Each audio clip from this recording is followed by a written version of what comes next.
Now, as we look at the next one over here, you'll notice it's slightly different because now instead of just hours, we have the minutes here, student travel times to school, but there's a bit of a range.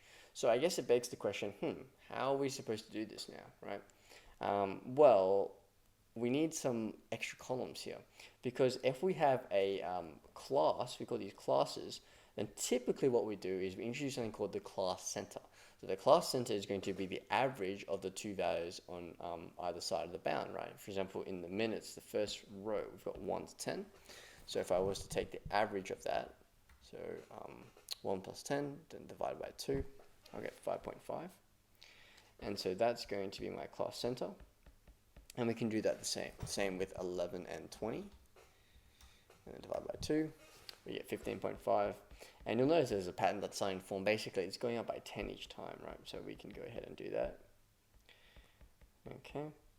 And once you fill that in, then what we do is we apply the same idea now, right? Because we have this class center we've introduced, we're going to treat that as the scores that we had previously above. We're going to multiply those two together, the score times the frequency. One thing you may be thinking, hey, that doesn't seem very accurate, right? Because there's all these numbers in the range. We don't know where they fall in the range. Like they could all be 10 minutes, they could all be below 5 minutes. How do we know?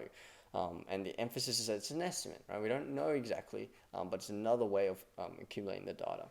So let's go ahead and complete this table. I'm going to multiply the class center. I'm going to treat that as my x, and then I'm going to treat the frequency as the f. So I'm going to go ahead and do that. Okay, so remember, and then we need the totals of these columns, right? So there's 24 total numbers, and then the total of this, if we add them all up, is 572. And so if you go back to your formula at the top here, you'll remember that the average x bar is equal to the total number of these guys, so 572, this is for the mean, 572, all divided by the total number of numbers, and that's going to be 24 in this case. Let's go ahead and calculate that. 572 divided by 24, and it looks like we get a fraction, so maybe we'll leave it as a fraction, 143 on 6, or roughly 23.83333.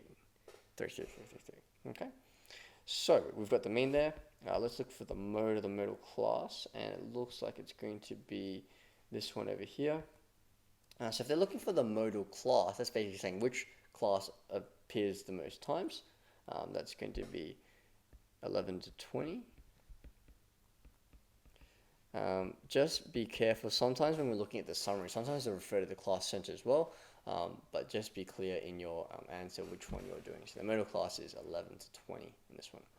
Okay, now with the median, again, we just have to be a bit careful because when I'm looking at the median, I'm looking for what occurs in the middle, right? And so with the median, what I need to do is I'm thinking, okay, there's 24 numbers here, and I want to do n plus 1 divided by 2, right?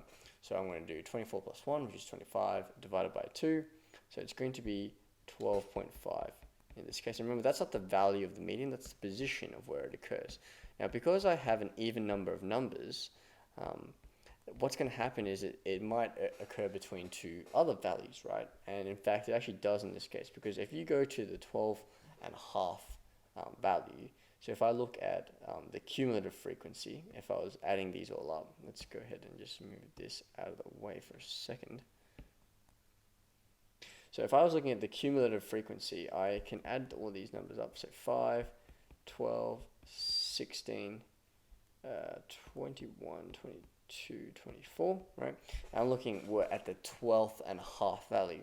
So I can see that there's, when I get up to 12, it's 11 to 20, but you can see that the next one after that, the 13th number, would be 21 to 30, right?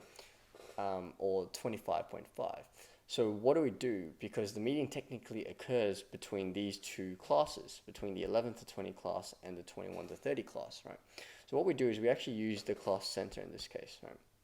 In the same way with a median, when we had to find the average when it was between two values, we're just going to treat the class center as those two values now, right? So the median is going to be 15.5 plus 25.5 divided by 2, so the average of those two, and that's just going to leave me with 20.5 there.